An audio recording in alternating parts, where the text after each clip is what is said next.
JB Hi-Fi bucks the retail recession trend. Let's have a look. Good afternoon, everyone. Florian Heise here, and welcome to another episode of Heise Says. I thought this afternoon, with my afternoon coffee freshly filled up, we would have a look at this article about JB Hi-Fi that's doing the round on the media at the moment. And it's good news. It's actually good news. They've announced strong profits despite the bleak retail conditions. So the retail recession that all the department stores are talking about, increasing unemployment that's been predicted, slowing growth from the RBA. But JB Hi-Fi has got strong profits, strong growth. So good for everyone that's invested in them. Let's have a read through this. And I've got a theory as to why, in particular, JB Hi-Fi may be doing a little better, particularly at the end of the year. I've got a theory. I think it relates to some other stories I've talked about. Something to do with people mistaking a cash or a tax rate or refund with a cash handout. So let's have a look at this. Despite a tough retail environment, JB Hi-Fi has managed to post surprisingly strong profit growth, beating market expectations and its own forecasts. Let's just jump here and have a look. And this is from the ASX. You can see they're now at $30.10. So I think they're at an all-time high at the moment, or they were. Oh no, it looks like they are. Yeah, they're at an all-time high. That's good news for the shareholders. The electronic retailer's full-year profit rose 7.1% to $249.8 million, boosted by Australian consumers taking advantage of end-of-tax year promotions. End of tax year promotions. What do you think, guys? Do you think I'm on the money there? JB Hi-Fi, electronics, mobile phones, computer goods, stuff for the office, tax-deductible business expenses for employees, perhaps? I'll just buy that new Apple phone now, and I'll when I get my handout next financial year. Oh, wait a minute. Oops. So its revenue for the 12 months to June 30 increased by 3.5% to $7.1 billion, with its Australian stores being the standout performers. The result was also driven by strong sales of mobile phones, computers, audio equipment, video games, smart home devices, and fitness trackers. Video games. Now, when I first saw that, I'm thinking, they don't have video games. They've only got like one shelf of games. But see, that's because I'm PC Master Race. I play on Steam, real computers. Yeah. All older viewers wouldn't get that, but the younger ones will. Console peasants, that's what we call them. So, although I think, don't they make a fortune off those Nintendo little things? The Nintendo are brilliant at business, but still, back to the article. We're talking about JB Hi-Fi for it.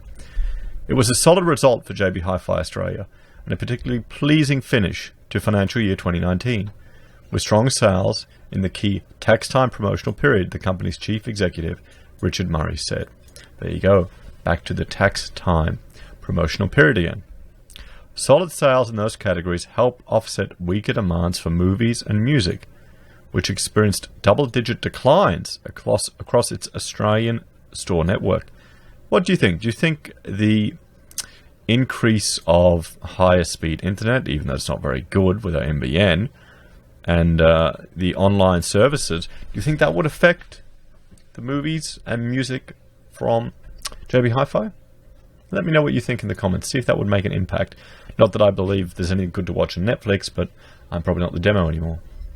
So Australian stores were the best performers. The initial excitement about JB Hi-Fi's results propelled its share price to a record high in early trade, up 13% to $31.60. By 12:40, its shares were 7.4% higher at $30.04, and now it's $30.10. But it remained the best performer on the benchmark ASX 200 index today.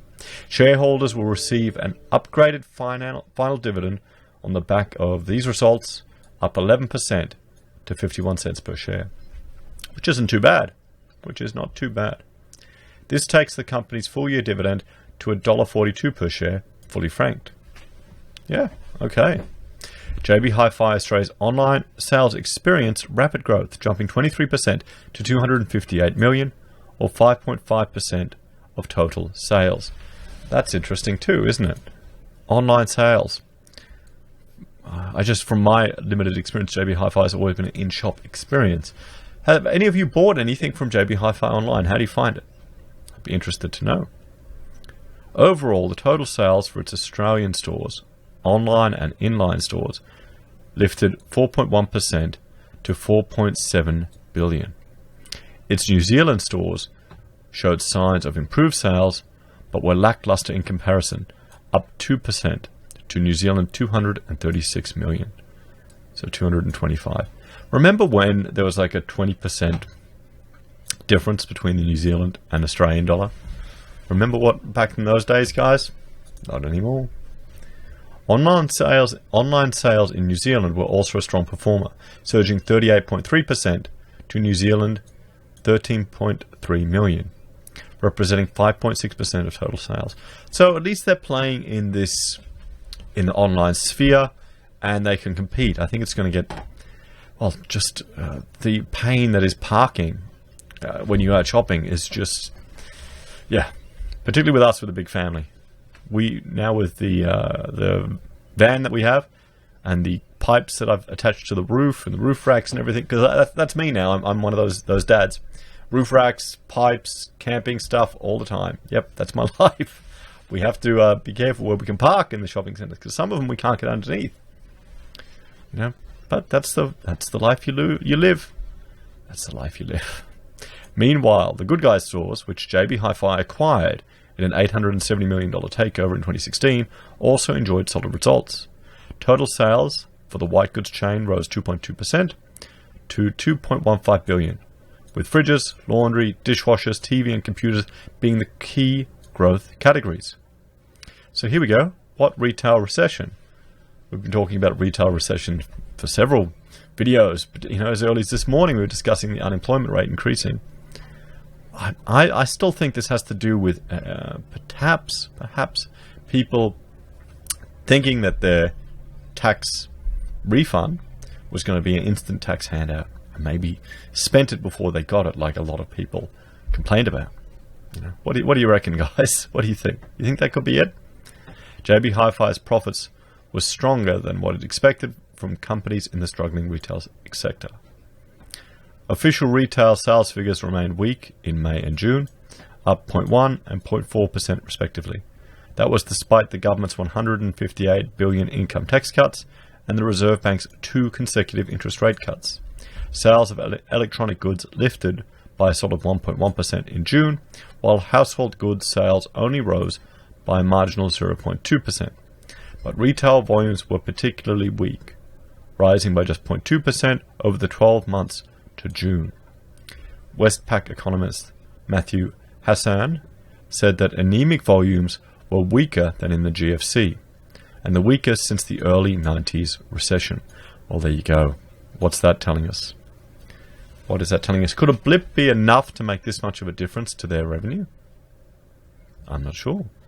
Before JB Hi-Fi announced its better than expected earnings, the last retailer to give a trading update was the troubled department store David Jones. Well, there's a big difference between David Jones and JB Hi-Fi, isn't there? A big difference.